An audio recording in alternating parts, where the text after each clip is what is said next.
E hoje a história é super interessante. Falaremos da trajetória e da história de vida de uma pessoa que tem muito que nos contar.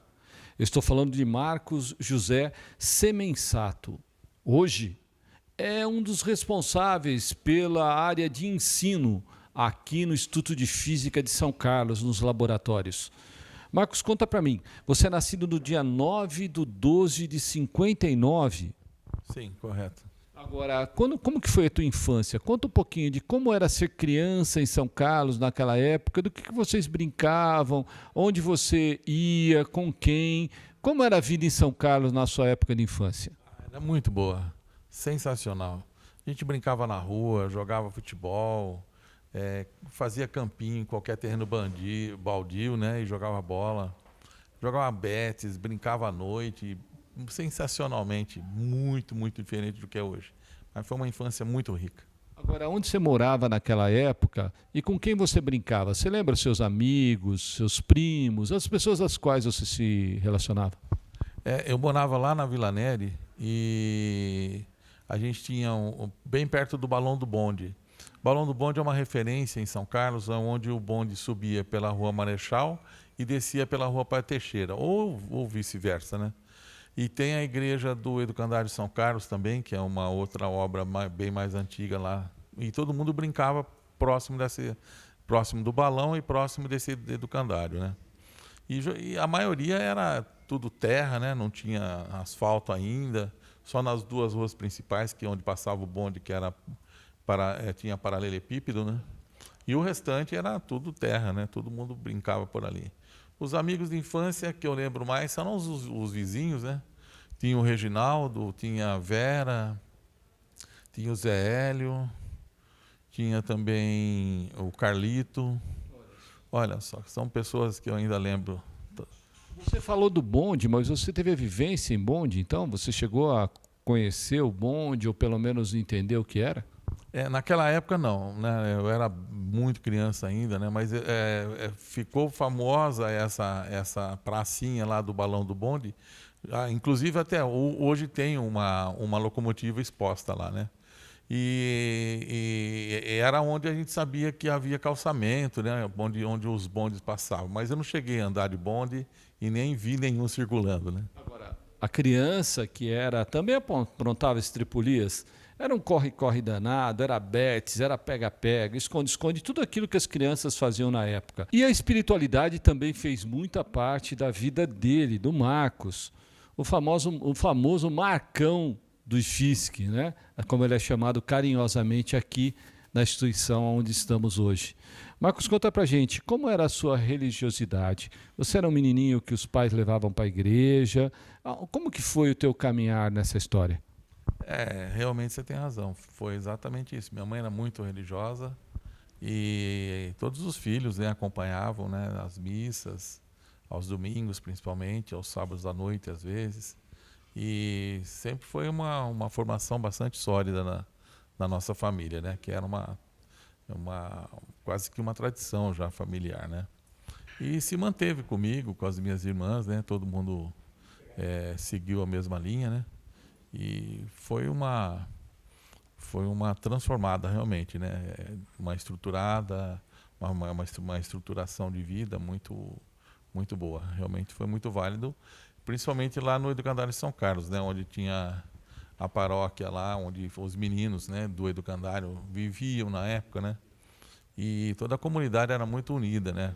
Com esses ideais de cuidado, de ir na escola junto, e participava, né, de todos os movimentos paroquiais, né? Realmente foi muito bom. Muito bom era essa convivência entre todos, entre toda essa convivência existiam os irmãos, né? Ele sabe bem dizer sobre o Odécio, a Marli, o Oswaldo, a Sônia, o Marcos, a Márcia e o Nívio, que são irmãos queridos, que fizeram parte de toda essa trajetória.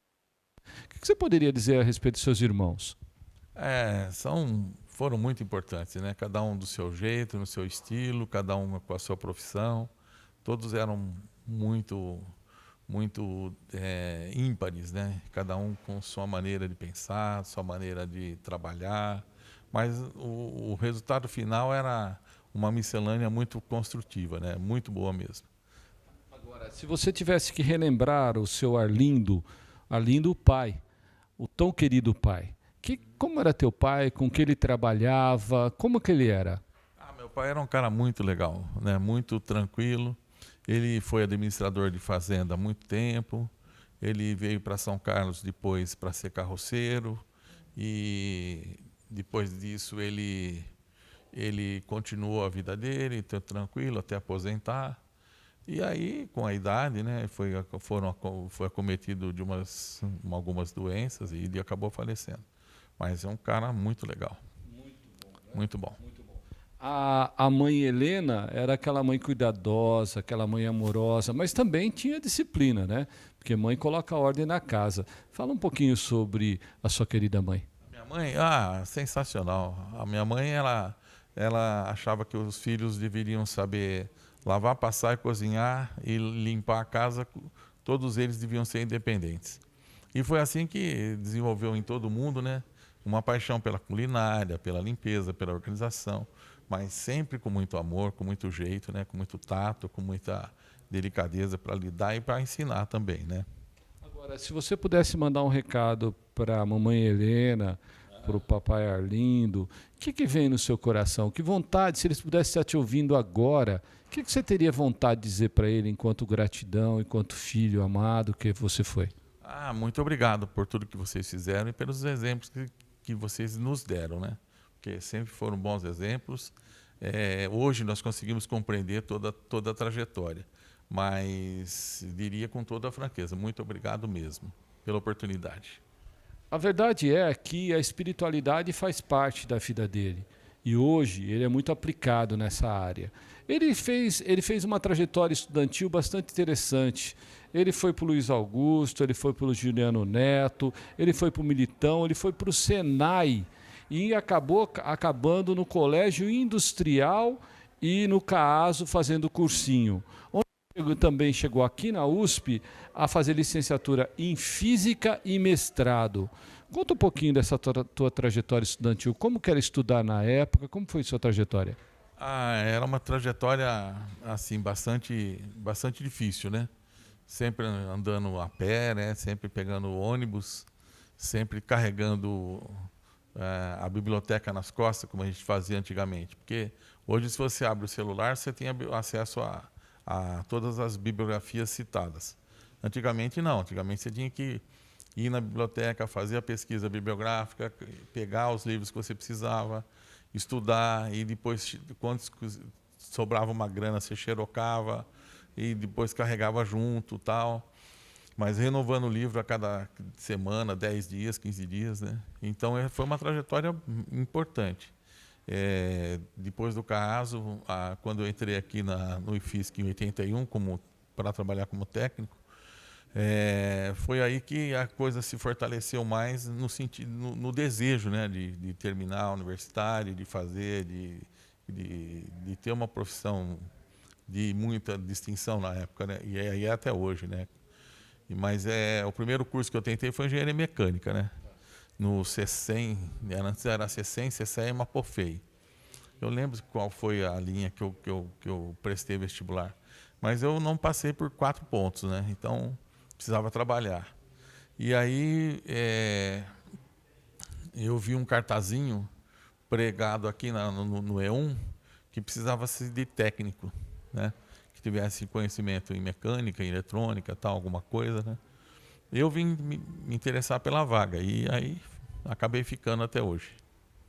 Foram muitos e muitos anos de estudo de física aqui na USP de São Carlos, onde ele está ainda, aqui nos laboratórios de ensino. Mas ele fez tudo isso com muita garra, com muito carinho, com muita vontade de vencer.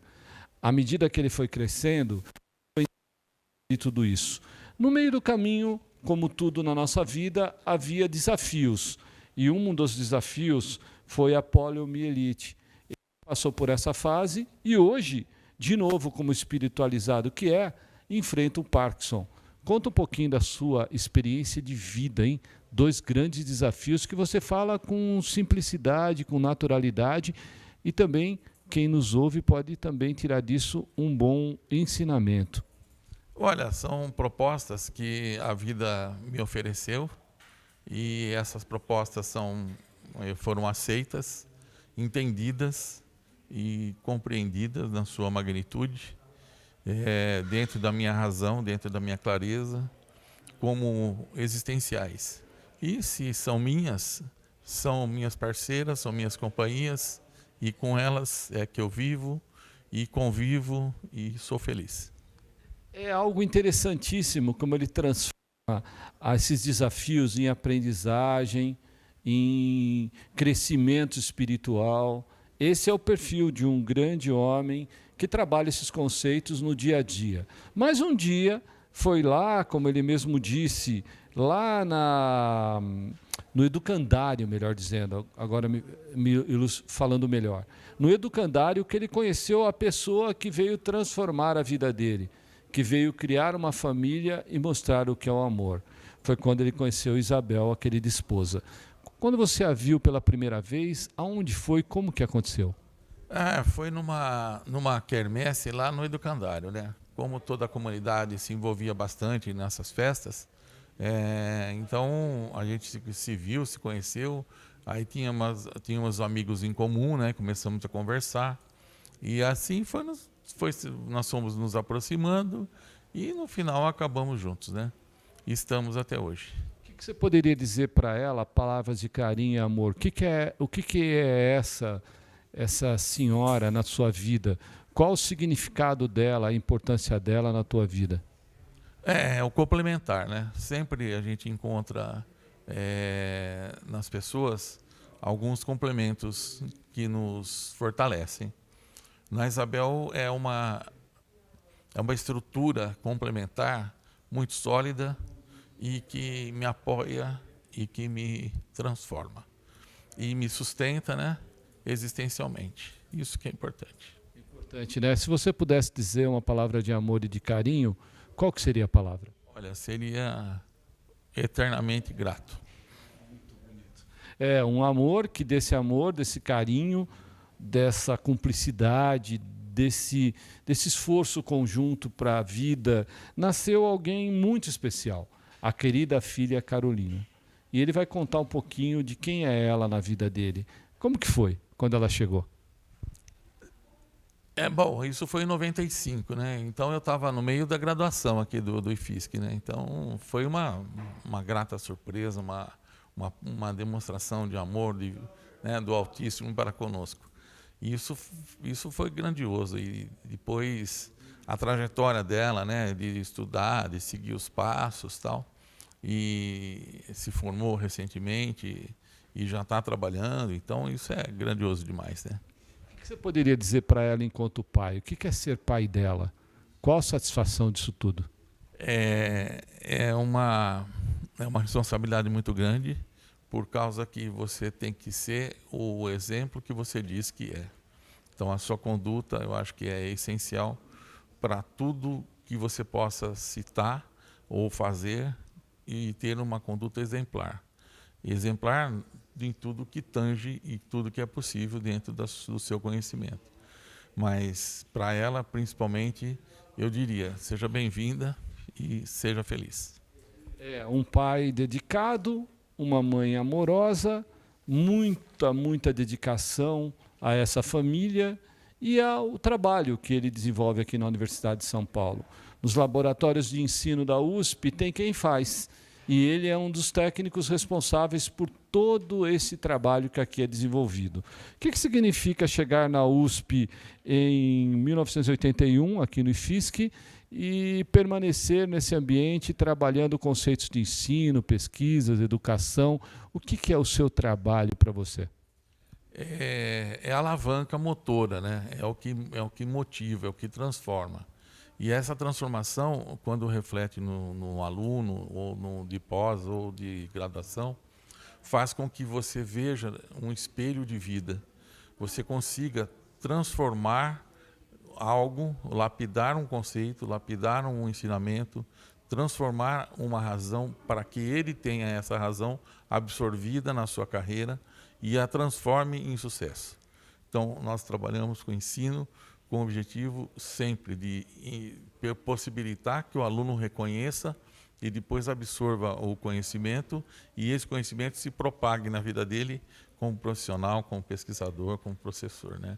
Isso é encantador. Eu gostaria que você dissesse uma frase importante ou uma mensagem importante de uma pessoa de tanta experiência, de tanta vivência, a qualquer pessoa que porventura possa te ouvir. O que você acha importante sobre espiritualidade, vida, sobre tudo isso?